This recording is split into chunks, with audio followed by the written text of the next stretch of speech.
सलाम अलैकुम dear student, उम्मीद है आप अच्छे होंगे। फिर से मैं आपकी खिदमत में हाजिर हूँ। वेस्पर थ्योरी का एप्लीकेशन चल रहा था, तीन चार बल्कि पाँच तक एप्लीकेशन मैंने करवा दिया था। एक लास्ट बचा है और उसका थोड़ा लिमिटेशन बचा है जिसको आज हम डिस्कस करने वाले हैं। ठीक, अब हमारे पास टॉपिक क्या है? Shape of molecule having a 6 electron pair. Shape of molecule having a 6 electron pair. ऐसा मॉलिक्यूल जिसके अंदर जो सेंट्रल एटम हो वो 6 बॉन्ड बनाए सराउंडिंग एटम के साथ। किसके साथ? 6 बॉन्ड बनाए सराउंडिंग एटम के साथ।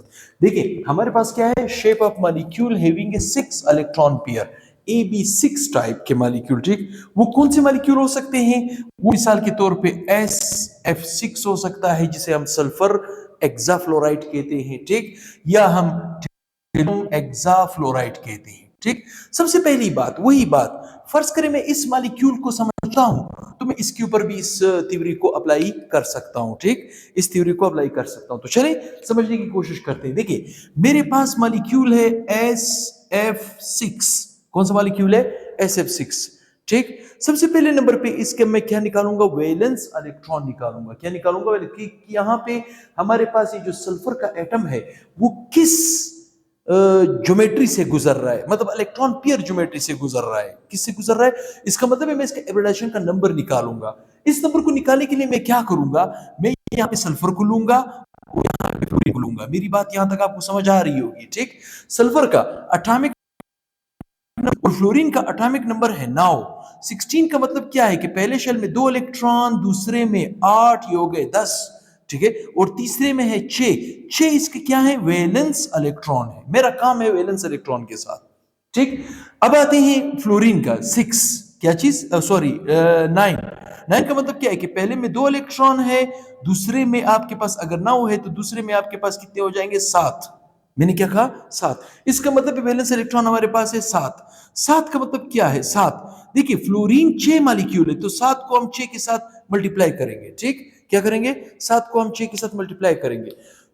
तो आपके पास क्या आएगा? 7 1 से 7 2 से 34 21 4 7 42 4 7 42 सॉरी 7 का मतलब 7 दूनी 14 7 21 7 चौके 28 7 पंजे 35 7 चौके 42 42। इसका मतलब ये क्या आ जाएगा? 42 42। ठीक है, 42। अब आप मुझे बताओ इन दोनों को जमा करो, इन दोनों को जमा करो, ये क्या आएगा? 48। क्या आएगा? 48। ठीक, अब आप मुझे बताओ 48 किस रेंज में आ रहा है? पहले में आ रहा है? नहीं, दूसरे में आ रहा है। तो इसे 8 पे डिवाइड किया जाएगा। क्या किया जाएगा? 8 पे डिवाइड किया जाएगा। अब अगर मैं इसको 8 पे डिवाइड करता हूं, 8 8 पंच 8 छिके 48। ठीक है, आपके पास आंसर क्या है? 6। 6 का मतलब क्या है कि एक एस ने 3 पी के साथ, मैंने क्या कहा? एक एस ने 3 पी के साथ, ये हो गए 4। ठीक है, और 2 डी के साथ और लीप किया है। तो एब्रेडेशन कौन सा निकला? sp3d2।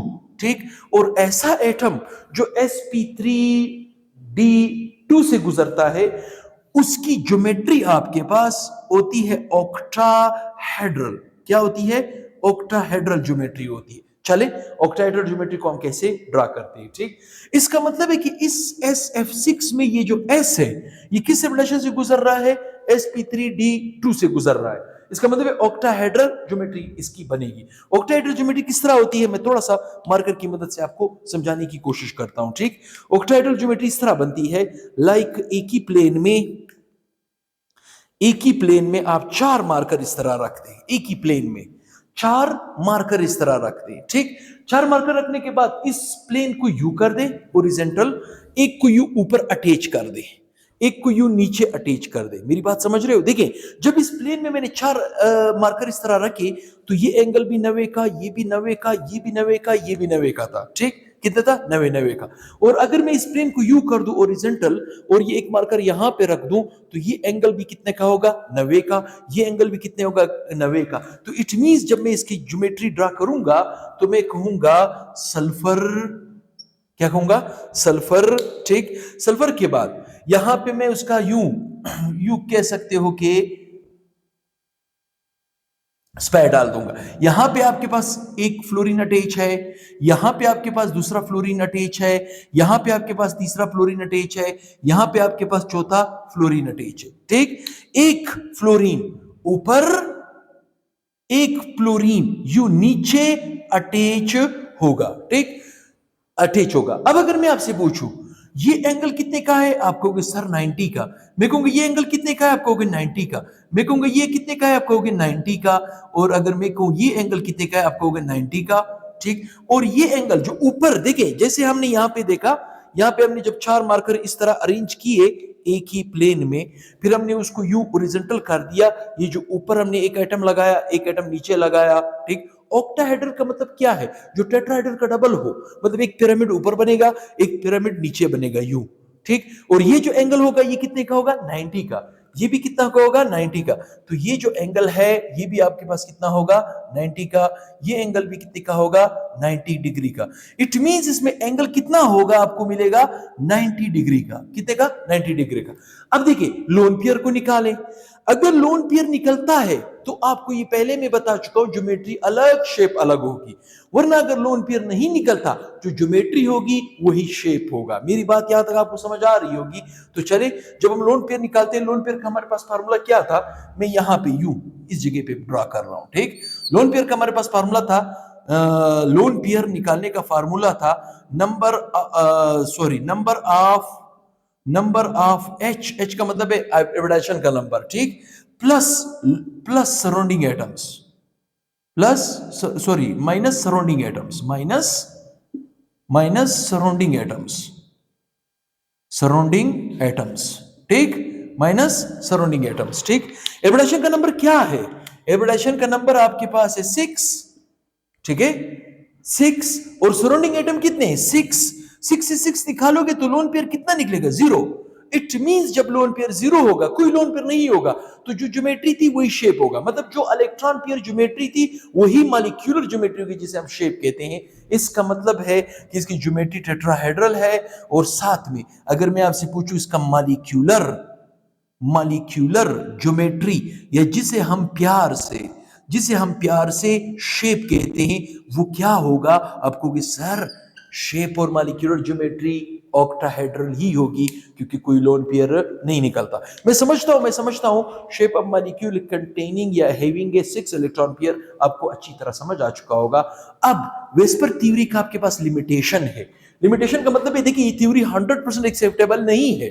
ठीक, मतलब हर थ्योरी के अंदर कुछ ना कुछ ऐसे सवालात रह जाते हैं जो आने वाली थ्योरी आपको ये चीजें रिमूव करके देगी। कैसे, यहां पे देखिए लिमिटेशन ऑफ वेस्पर थ्योरी।